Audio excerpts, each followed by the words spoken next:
What's up, guys? What's up, It's everyone? Welcome to Run Pass. run that Go ahead. back. Go ahead, bro. Run it back, run it back, run it back, run it back. Well, I guess I'll start it off then, huh? Yeah, that's it. All right. Hey, everybody. It's fun to be back. We got my guy, Fantasy Salesman, in the building, as always, Sack Experts, and we're going live on Run Pass Option. I know we haven't been here to drop an episode in about a week or two, but hey, my guy just got married, and it's COVID and all these things going on, but we're happy. We haven't been stopping with the football. We've been tweeting, we've been Instagramming, we've been dropping content still.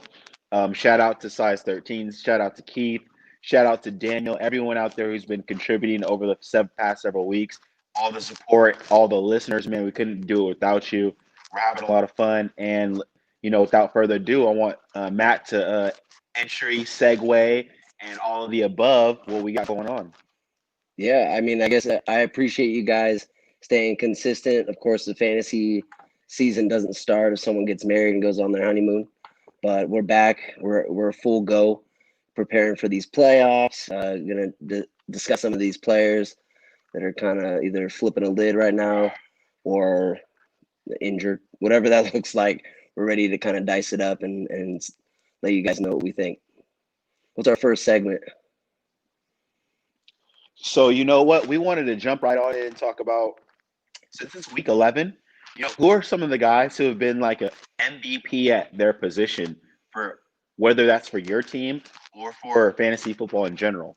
I'll go first and I'll say that one of the guys that's been carrying my teams, and I'm not going to lie, Kyler Murray, a guy that just played this Thursday, just kind of fell short of winning the game, but he's a guy that, whether it's running on the ground with his legs, will be kind of magical, kind of like Lamar Jackson-esque, or tossing the ball to DeAndre Hopkins a la last week, that game-winning Hail Mary. He's just been phenomenal at quarterback for me. So, and I'm going to throw out another player that, I got very late in the draft, who's been also very consistent and has won me a couple games, and that's Tom Brady.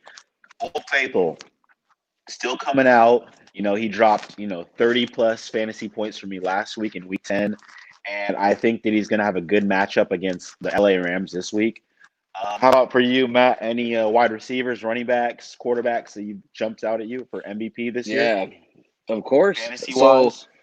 quarterback, basically when you sent this topic over to me, I was going to say I'm just going to do one for each. I'm just going to keep it streamlined, simple, and focused. So my QB, you said it, you took it away. Kyler Murray, of course. Points per game, he's a leader at 29.7 right now. Kyler Murray, second year man, just lighting it up in every phase of the game. He gets the usage in the passing game as well as with those legs, he moves the ball. So it's kind of like if Josh Allen knew how to throw the ball. That's kind of what we're seeing with Kyler Murray, um, which is amazing. It's He amazing, said it, and guys. He said he's a lot. He's a it. lot of fun to watch. I'm a Josh Allen guy because of his legs. But Kyler Murray is definitely an MVP, especially in the QB spot, especially where you were able to get him in the draft. He's definitely worth that consideration. Going off of that, Alvin Kamara at running back, I believe right now Mhm. he is the MVP as far as running backs, especially the value you probably got him at. He was going like RB 6, 7 in some of these drafts that I was in, which is just nuts. I had a decision between in my main draft Cook, Kamara, and CEH. Unfortunately, I went CEH, and we're going to discuss him a little bit later. But I wish I went Kamara at this point. I think he deserves that nod. He looks like 3 years ago Kamara. With Jameis coming in, we'll kind of see how that mixes up and how it affects Kamara's game. But he's looking strong, and I have him as my MVP in the RB section. What about you? Yeah, man, I really have to agree with you in terms of Kamara has been a beast, a stud, and just overall somebody who's just really taken this injury riddled year and shown that, hey, Alvin Kamara had a down year last year, but this year he bounced back phenomenally. And I'm happily sitting at, I believe, 7-3 with the teams that I have Kamara with. So thank you, Alvin Yep. Kamara, man. You do it with a lot of swag too. And then Devontae Yeah. Adams, man. I have probably almost half of my teams I have Devontae Adams. So he's been like carrying my teams to like big, great records. Every team that I have him on is at least 7-3. I have a couple 8-2 teams, and I'm just like super happy with what he's done. He's been a monster when he plays. So I got Alvin Kamara, I got Kyler Murray, I got Devontae Adams, Travis Kelce, man. He's been a league winner in itself. Like I have him in so many leagues. That I have him in that league we're in together. I've gone Yep. Travis Kelce heavy in probably about more than half of my leagues. So I feel really good about having him and Devontae Adams in a lot of leagues. And it's kind of one of those things where it's like, with the injuries to the tight end position, I just feel fortunate. Yeah. And I wish I had put two per each, because I think you've got a hold of this Word document I got in front of me, because guess what? The next two guys I have is Devontae Adams and Kelce. And it's kind of like it's hard to argue against that. I think there's a few tight ends. It really seriously drops off after Kelce, especially with Kittle, struggling with some injuries and things like that. He was the one to compete. I think Darren Waller has held up a little bit to kind of that expectation that we've grown to love from last season. He's another guy that I would consider, but he is way below what Kelce's done. So there's no one that can touch Kelce right now, especially until Kittle comes back. Devontae Adams is the best wide receiver in the league, period. I think he has been. He's struggled with some off seasons, some injuries here and there. But we're seeing Devontae Adams at his peak, especially with Matt LaFleur calling those plays and Aaron Rodgers delivering that ball. It's going to be hard to argue against Devontae Adams not being the wide receiver one next season. Very true. Very, very true. So I know we kind of skimmed over some of these top players. It's kind of crazy, a year ago we were talking about Christian McCaffrey. A year ago we were talking about, Michael Thomas, and it's just wild how I wonder who we're going to be talking about next year. You know what I mean? Because there's a lot Yeah. of talented players coming up. And, fantasy is so fluid. Make sure you guys are following along. We talk about a lot of players throughout the year, emerging players. We talk, early on in the season, we talked DK Metcalf a lot.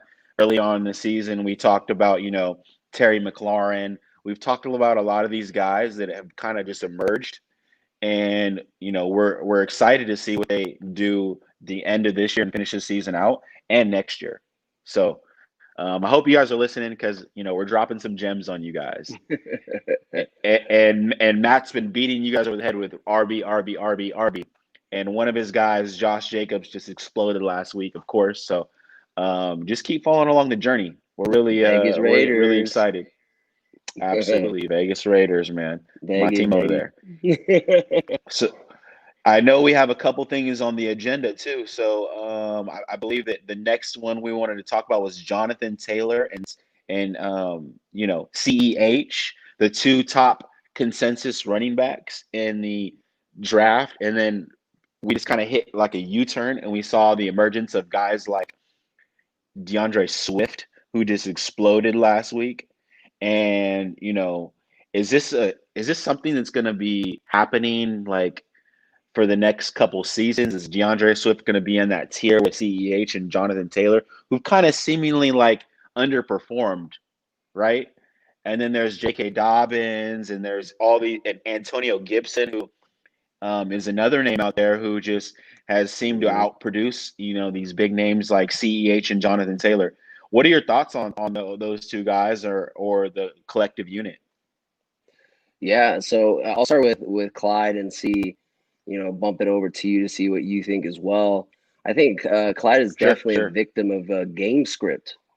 We're seeing the Chiefs fall down early in games and needing to rely more on Mahomes' arm than CEH on the ground. So I think it's less about CEH not, living up to the expectation and more about some of these game scripts and the way that the Chiefs are using him that really eats in that production, especially when you're picking him number one like I did this season. So I expect CEH to have these games where he's gonna, show some things like Kamara and things like that. I think he has that ability, and especially on a team like this, Clyde is hit some slow patches, but he's gonna be able to get back up on his feet. What are your thoughts on him right now? I'm gonna say that CEH Clyde, his talent is there. All like you just said, I'm gonna piggyback on that thought. The opportunity just needs to come, and it will.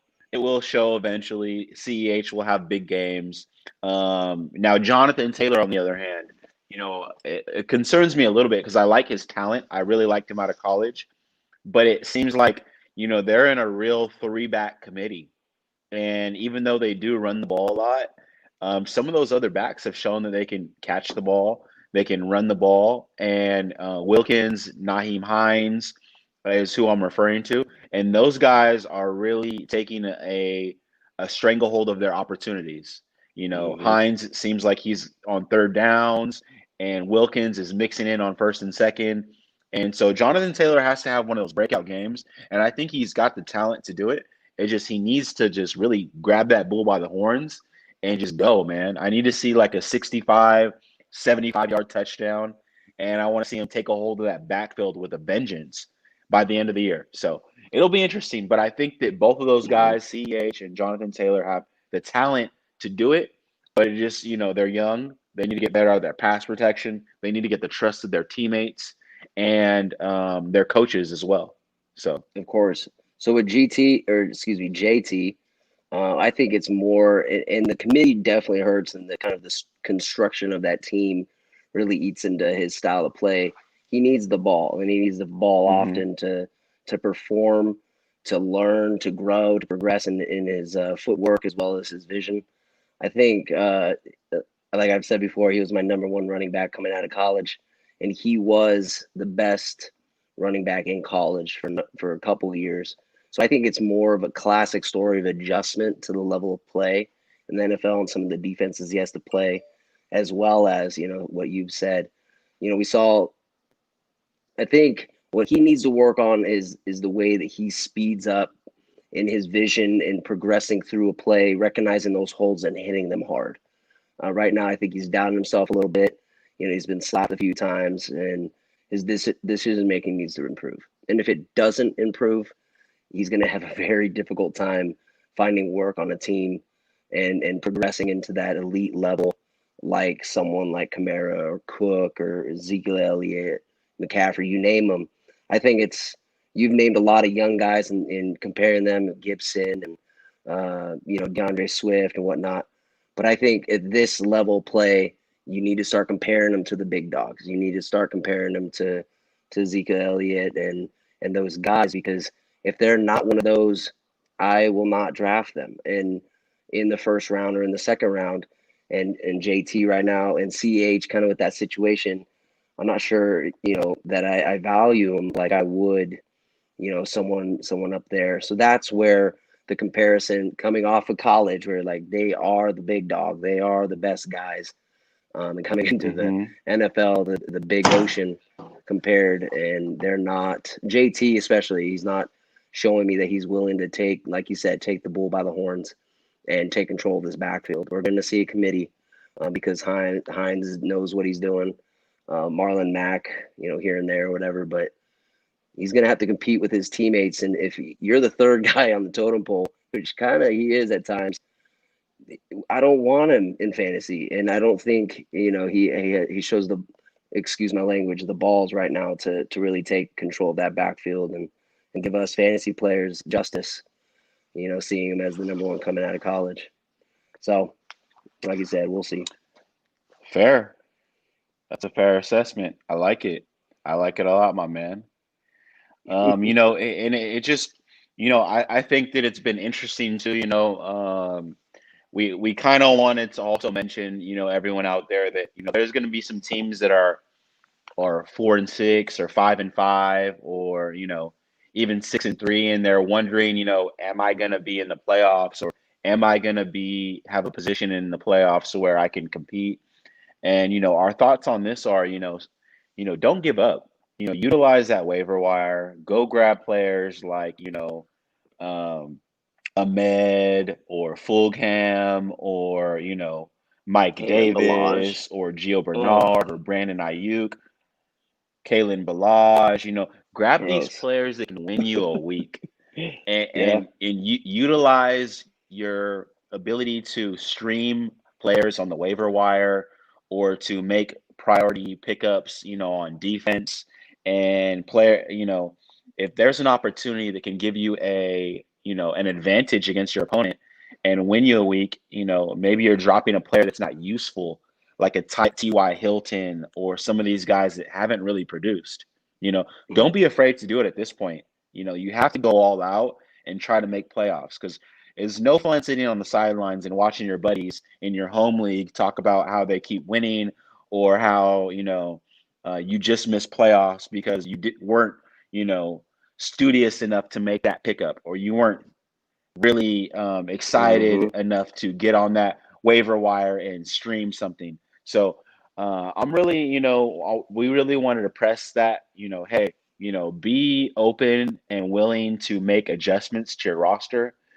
Keep fighting because with everything that's been going on, you know, Christian McCaffrey injured, Saquon Barkley injured, Ezekiel Elliott not really producing the way he always has. Yeah. There's going to be players that come out and that can win you a championship. So make sure you're competing on the waiver wire line and just making sure you're setting your lineups and have fun with it because that's what it's all about. What do you got to lose? Nothing. You got to lose the championship if you don't try hard enough. Like, start making those pickups. Like I mean, Hmm. if you're absolutely mathematically eliminated from playoffs, then forget it. Like, have fun, watch some football, set up your lineups because it could be good practice anyways if you get a couple dubs at the end of the season. But I actually want to hit you with a curveball real quick.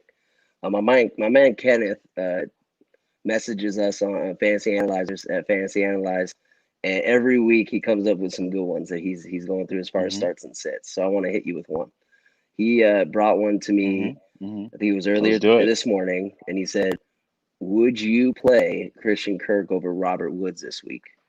And I just thought it was a good kind of, I kind of went back and forth, looked at they're both pretty similar, facing some good defenses for them. Who do you got this week, Woods or Kirk? Well, Kirk just played against Oh yeah, who Yeah, wouldn't you? against Seattle. Who would you have played So, between the two without knowing the you scores? know, I guess Kirk it's a has been on hypothetical fire. now. Yeah, yeah, Kirk's been on fire. He's been really, one of those guys that can take it 70 yards for a TD. Yeah, Kyler Murray's been on fire. That connection looks like it's fluid now. So he's a guy that, in your flex, I think he's a great option. Um, and I think that he's getting into his prime right now. So yeah. I don't doubt. I don't. I have no reason for you to tell you that he's not startable. I just think that Monday night, the LA Rams, Robert Woods is going to have an opportunity to score a touchdown, and probably put up. He's had some subpar games, and I think he Yeah. bounces back this week. So I would probably go So Robert Woods, but Christian okay. Kirk is that dude. Yeah, I gave him Kirk. It was this morning. I told him to go ahead and play Kirk because let's ride the wave while it lasts. And like you said, I think he has a good future as well. But I wanted to throw that out and see, and of course, shot myself in the foot, but we're fine. No So I worries. haven't even seen the No worries. scores. What was his Yeah, line today anyway? What was I don't Kirk's even know. line? What was his Honestly, don't line? even know. Okay. Let's see what it No is. worries. Yeah, Uh, dun dun let's see here. dun. Dun, Drum dun, roll for dun. Christian Kirk's Right. line today. Mhm. So, you know what, guys? He's over here crunching the numbers right here, and it's just another opportunity to where if you guys have questions, if you guys have any type of trade requests or just you wanted to talk some fantasy football, always be free to drop a DM, drop a comment, drop a, question at Fantasy Analyzers. Really one of the places that will always respond to you. Fantasy Salesman, Matt is his personal handle. Sack Experts, I'll always get back to you. So again, one of those opportunities where we can always, have that dialogue and help you win a game. Yeah, so Kirk got 4 receptions for 50 yards. Okay, 4 and Not 50. great. Not. Yeah, I mean, for PPR, you got 9 points, even. So. 9 points. 9 points. Doable, so. I guess, right? Oh, yeah. my goodness, I got an ad. Oh, so, what Let's go into our any next words topic. on? Okay, sure. Wait, what? Any words on what? I cut you off. No, I was just gonna say, any words before we get our final topic? Next time, pretend that this isn't live, and we're no. No, I mean, the next topic that I'm excited about personally, because I have this guy in a couple of my teams. So let's get to it. Michael Thomas. Michael Thomas, the man. All right, guys. We've seen the wide receiver number 1 for all of 2019, 2020 have a kind of up and down. I wouldn't even say up, because he's been very injured in 2020, and it seems like he hasn't been able to stay on the field, whether that's from like an ankle, a hamstring. He had a weird situation where he had an altercation with his teammate, and it just seemed like he lost the confidence of, or the relationship with the Saints. He scrubbed his Twitter of all Saints stuff. So it just was kind of like a weird situation. But honestly, I think that there's light at the end of the tunnel, guys. Mm-hmm. Did you hear that, Michael Thomas owners? I'm saying that he's going to score a touchdown, and I'm going to say he has over 100 yards with Jameis Winston. That's my bold prediction, and I think he bounces back and finishes the season strong. What do you think, Matt? Yeah, I mean, I think we're on the same page. I have him, like I said, I have him in a few leagues. I want to say real quick, Trey and Blue Crew commented us live. So I'm going to hit this Michael Thomas take real quick, and then we'll hit those before we peace out. So Michael Thomas, yeah. Michael Thomas. Yeah. Coming back, they kind of eased him in last week. Jameis Winston coming in, which complicates the issue a little bit. If you guys remember, Jameis Winston, he's actually was the Buccaneers quarterback, and he was the blind quarterback for a while. I don't know if you guys remember, but he hit Godwin, he hit Mike Evans over and over and over. He forces the ball to his dudes, and if anybody in the league could be a dude and will be a dude, it's going to be Michael Thomas. So, like my man said, at least I can see a touchdown, hopefully a couple for me personally. But he's going to get some yardage as well. He'll get looks. I don't have any worries for him coming in this week. I think he's going to get the ball rolling, and I'm going to be happy to have him on my team going into the playoffs. That's all I got to say. I believe in it so much, Matt, and I believe in you. And the fact that we're both aligned on this one, bro, I'm going to throw him in a DFS DraftKings lineup. So there you have it. Nice. DraftKings, he's going in there, and he's going to win us some money. For sure. I sure hope so. So let's get to these questions. Trey, I hope you're still watching. I know it took us a minute to get here. He said, glad to see other people don't sleep. He said, big list coming in hot. You need 2 wide receivers and 1 flex. And here's his list. Ridley, Brandon Cooks, Deontay Johnson, Robert Woods, or Gurley. And he also has Swift, but a concussion. He has 2. We need 2 of those? 2 wide receivers and 1 flex. So 3 of them. 2 wide receivers and 1 flex. Mm-hmm. I'm going Robert Woods. I'm going Gurley. And I'm going Deontay Johnson is going against Cooks. Jacksonville. No, I'm going to pass up on that. I'm going to go Brandon Cooks. I'm going Brandon Cooks, and I'm going Brandon Cooks and Robert Woods. And then Gurley. Cooks, Robert Woods, and Gurley. Now, would you say if Ridley Yes, was sir. not I'm going with those three. struggling with some injury issues, that he would be an easy pick? If Ri- if Ridley plays, Yeah, 100%. I thought Ridley is like kind of like not really gonna play. he From what shouldn't be I'm playing. what I Yeah. was seeing last was that Hmm. he wasn't practicing or he was limited on the side. So, but if Yeah. Ridley does play, then I'm going Ridley and I'm going Woods, Robert Woods. Gurley. Woods. Yep. Robert Woods Gurley. Yeah, but Ridley Yeah. definitely. I think we're definitely on the same page there. Definitely Ridley if he plays. But Cooks, Woods, Gurley for me. And he said, "Thanks, guys." At the end of that, appreciate your question, Trey. All right, Sweet. so we also got. Oh, he said all good, man. So he got that. Next one is Blue Crew, and he Appreciate you, says bro. starting Appreciate you. Thielen, Claypool at wide receiver. He has Kamara, Zeke at running back. Kamara, Zeke, what a combo. T. Higgins at flex. And he's Studs. benching Godwin, Cup, and McKissick. He just asked, "What's your thoughts? Anything against that?" Because I Man, don't see any issues. so the wide receivers he's starting are who? Thielen, Claypool. Bro, honestly, I'm gonna go Godwin over Claypool this week, and I just Okay. think that Godwin scores a touchdown. Godwin's going against the Rams on Monday night. Oh yeah, baby. Yeah. I'm going Godwin, and I'm definitely throwing Godwin in there. For So Claypool. Thielen and Godwin are my guys on that one. Now, would you rather Just for have Claypool this week, and Higgins or Claypool? for like dynasty Because or no, he like has flex. He has a flex redraft. spot. He has Yeah. Higgins there. So that's the question then: Claypool Um, or Higgins? this week, I'll go Claypool. I'll go Claypool. Okay. Just because I think Claypool has that TD upside. I know that I really like Higgins. I feel like Higgins is, he does not get enough credit at all. He is up there in terms of talent with the Claypools, he's shown that he can I mean, he's doing better than Ruggs right now. Yeah. He's competing Oh yeah. at a high level.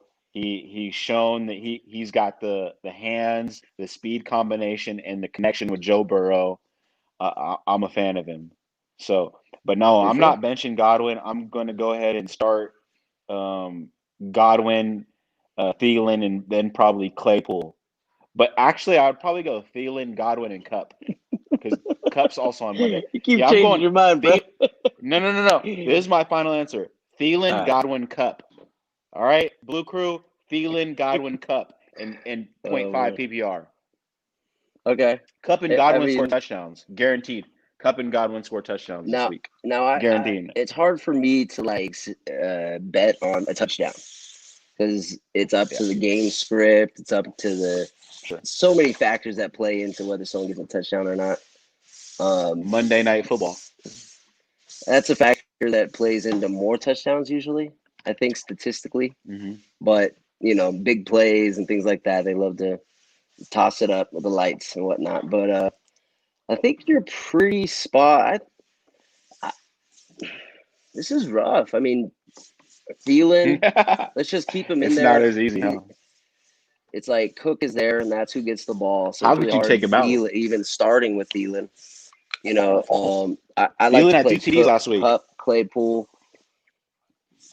I probably do. Yeah. I mean, once a guy has a big game, it's difficult for him to back it up. He has had more It's true. dinkers this season than he's had good games. So hopefully you played Thielen last week. You probably didn't, but I'm not banking on him scoring 2 touchdowns again. But let's go. I would go True. Thielen. Very true. Yeah, I'd go Thielen, Higgins, probably Cup. I think we're on the same page there. Thielen, Higgins, Cup, and then Kamara, Zeke. You don't have anything to do there. Um, that's where I would go if I was the Blue Crew. And if you mean LA, go Dodgers. Go Blue Crew. Thank you for your question. Yeah, I mean, thank you guys for tuning in, and we appreciate your questions. We always love kind of going through these and giving our perspectives and hopefully some of our wisdom as well. So I appreciate that. Any final thoughts, Absolutely. David? Man, it's been so fun just joining Matt on this journey. Having a podcast is no easy task, and getting married and buying a house and all those things involved with adulting is it's not something you just do overnight. So